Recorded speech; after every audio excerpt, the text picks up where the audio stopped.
வணக்கம் நண்பர்களே. இன்றைக்கி மைவி3 ஆர்ட்ஸ் உறுப்பினர்களுக்கு ரொம்பவே முக்கியமான ஒரு நாள்.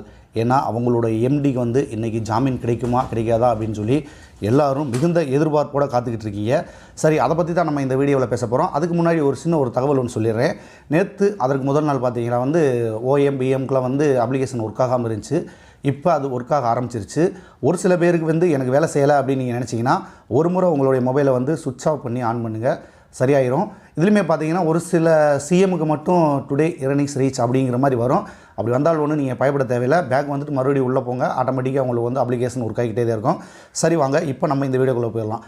இன்றைக்கி பார்த்தீங்கன்னா சத்யானந்தன் அவர்களுக்கு வந்து ஜாமீன் கிடைக்குமா கிடைக்காதா அப்படின்னு சொல்லி எல்லாருமே வந்து கேட்டுக்கிட்டு இருக்க இந்த நேரத்தில் ஒரு விஷயத்தை நம்ம வந்து ஓப்பனாகவே சொல்லிடலாம். கண்டிப்பாக இன்றைக்கி 99% அவருக்கு ஜாமீன் கிடச்சிரும் அப்படிங்கிறதுல நம்ம வந்து நம்பிக்கையோடு இருக்கலாம். அது என்னங்க 99%, 1% என்ன அப்படின்னா அதுக்கான காரணத்தை வந்து நான் இடையிலே சொல்கிறேன். ஃபஸ்ட்டு வந்து இந்த 99%க்கான காரணங்கள் என்ன அப்படிங்கிறத வந்து நம்ம விளக்கமாக பார்த்துடலாம். ஃபஸ்ட்டாக பார்த்தீங்கன்னா EOW அதாவது பொருளாதார குற்றப்பிரிவு வந்து அந்த கேஸை ஃபைல் பண்ணுறாங்க.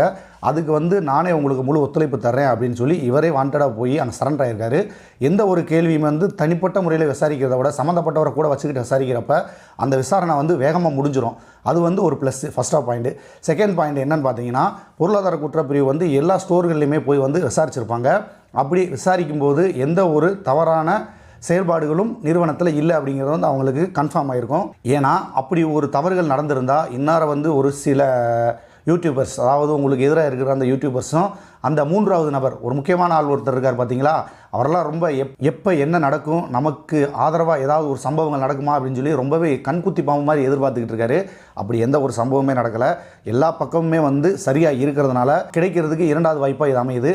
மூன்றாவது பார்த்தீங்கன்னா நேற்று மாலையை வந்து நீதிபதிக்கிட்ட கொண்டு போய் சத்யானந்த் அவர்களை வந்து சரண்டர் பண்ணிட்டதாக வந்து அதிகாரிகள் சொல்லிட்டாங்க அப்படின்னு சொல்லி ஒரு தகவல் போய்கிட்டு இருக்குது. சரி, அப்படி கொண்டு போய் சரண்டர் பண்ணியிருந்தாங்கன்னா இன்றைக்கி நிச்சயமாக வந்து கேட்பாங்க.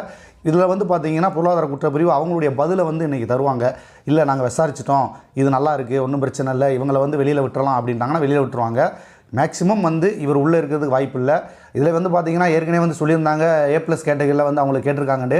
இவருக்கு பெயில் கிடச்சிருச்சுன்னா அந்த A+ கேட்டகரின்ற அந்த மனு போட்டிருக்காங்க பார்த்தீங்களா, அது ஒன்றுமே இல்லாமல் போயிடும். அதனால் வந்து அதை பற்றி கவலைப்பட தேவையில்லை. இப்போதைக்கு இவர் வெளியில் வந்துடுவார். சரி, இவர் வெளியில் வராமல் இருக்கிறதுக்கு ஒரே ஒரு பாயிண்ட் மட்டும் இருக்குது அப்படின்னு சொன்னீங்களா, அது என்னென்னு கேட்கலாம் நீங்கள். அதையும் நான் வந்து ஷார்ட்டாக சொல்லி முடிச்சிடுறேன்.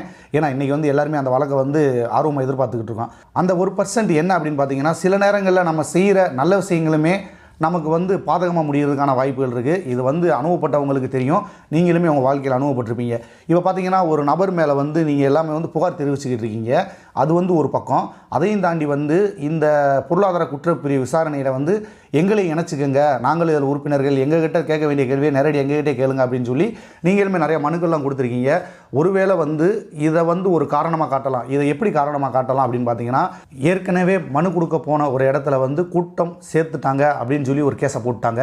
அதே மாதிரி வந்து இவர் வெளியில் போனார்னா ஏற்கனவே வந்து தன்னிச்சையாக வந்து மனு கொடுத்துக்கிட்டு இருக்க எல்லாருமே இவர் கூட சேர்ந்து மறுபடியும் ஏதாவது ஒரு போராட்டத்தை தொடங்கிடலாம் அப்படின்னு சொல்லி ஒரு காரணமாக வேணா காட்டி அதை நுப்பாட்டி வைக்கலாமே தவிர வேறு எந்த ஒரு காரணம்னு சொல்லி அவரை வந்து நுப்பாட்ட முடியாது. ஏன்னா ஏற்கனவே இப்படி ஒரு சம்பவம் நடந்திருக்கு. இதை வந்து மேற்கோள் காட்டுவாங்க. இப்போ நீங்கள் யாருமே பண்ண போகிறதில்ல, ஆனால் அதை ஒரு காரணமாக காமிச்சு அதை வந்து தள்ளி வைக்கிறதுக்கும் வாய்ப்பு இருக்குது. அப்படியே தள்ளி வச்சாலும் ரொம்ப நாள் வைக்க முடியாது. அடுத்த விசாரணையில் வந்து கண்டிப்பாக வந்து அவங்களுக்கு பெயில் கொடுத்தே ஆகணும். சார் நண்பர்களே, இப்போ உங்களை மாதிரி நானும் வந்து ஆர்வமாக எதிர்பார்த்துக்கிட்டு இருக்கேன். இன்றைக்கி மாலை வரை பொறுத்திருந்து பார்ப்போம் என்ன நடக்குதுன்னு. அதுக்கிடையில் முக்கிய தகவல் வந்துச்சுன்னா நான் உங்கள்கிட்ட பகிர்ந்துக்கிறேன். இது சம்மந்தமாக நீங்கள் என்ன நினைக்கிறீங்கிறத வந்து கமெண்ட்டில் சொல்லுங்கள். உங்கள் நண்பர்களுக்கு இந்த வீடியோ ஷேர் பண்ணி விடுங்க. சரி நண்பர்களே, நல்ல ஒரு தகவலை எதிர்பார்த்து இன்று மாலை வரை காத்திருப்போம். மீண்டும் நல்லது ஒரு பதிவில் உங்களை நான் சந்திக்கிறேன். வணக்கம்.